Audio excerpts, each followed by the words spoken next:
Basketball legend John Wooden once said, "A good coach can change a game, but a great coach can change a life." Mike Thibault certainly embodies this message, but simply calling him a coach does not adequately encompass the many stops along the path of Mike's incredible basketball life and the impact he has had on the game.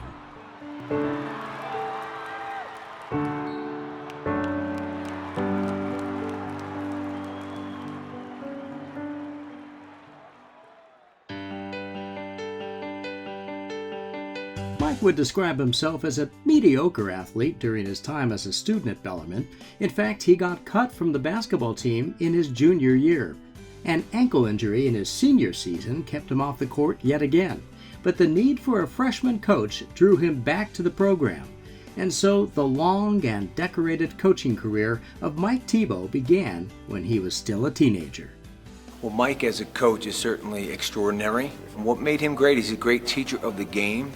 And he was just, was able to get the players in tune in a very short period of time. After Bellarmine, Mike went on to coach several teams at the high school and college level, including his alma mater of St. Martin's University. Eventually, he was recruited to be a scout for the Los Angeles Lakers under Hall of Famer Jerry West. So began a career in professional basketball that led Mike all over the globe, crossing paths with some of the greatest players and working with some of the most brilliant minds in the history of the sport.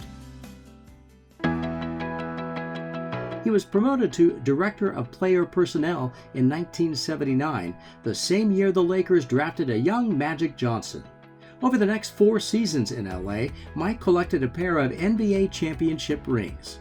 Then in 1982, he joined the Chicago Bulls as an assistant coach and the director of player personnel, just in time for the arrival of another basketball phenom by the name of Michael Jordan. After 4 years in Chicago, Mike decided to take on a head coach position, and he spent the next 8 seasons at the helm of the Omaha Racers of the Continental Basketball Association. And I'll say this about Mike, he was an innovative coach. He was always thinking about what if. What if we did this? What if we did that? I remember when he was a scout with us in Seattle, now a play that everybody uses is called the angle pick and roll. Well, he was an innovator and say, what if we set this screen as an angle? And now everybody runs it. He returned to the NBA for a stint as an assistant with the Milwaukee Bucks, and then in 2003, he chose to take his wealth of experience to the women's game and was hired as head coach of the WNBA's Connecticut Sun.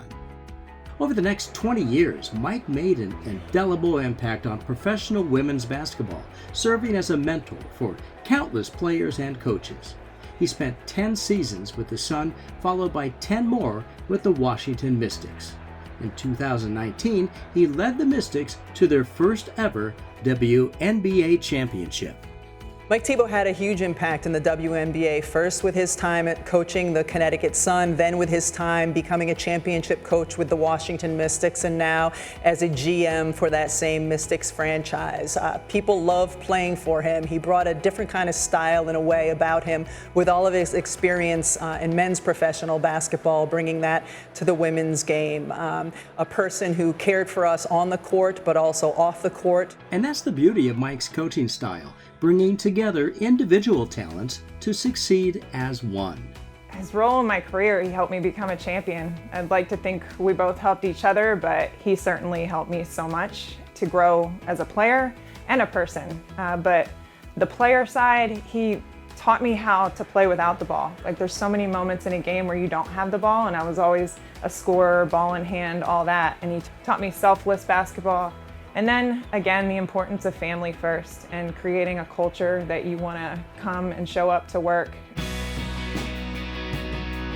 Team USA has also benefited from Mike's wisdom and creativity over the last 3 decades. He remains the only coach to win international gold medals in both men's and women's basketball. Mike's role was just not as a coach in X's and O's and all the things that go on the court. He was very much about things off the court, always encouraging of his players to get involved in their community. For Mike, basketball and family have always been tied together. He retired from coaching in 2022 with the most victories in the history of the WNBA. And he handed the head coach reins over to his son, Eric. On and off the court, Mike continues to live by lessons he learned as a child from his parents and during his time at Bellarmine. Conduct your life by treating people well and doing the right thing.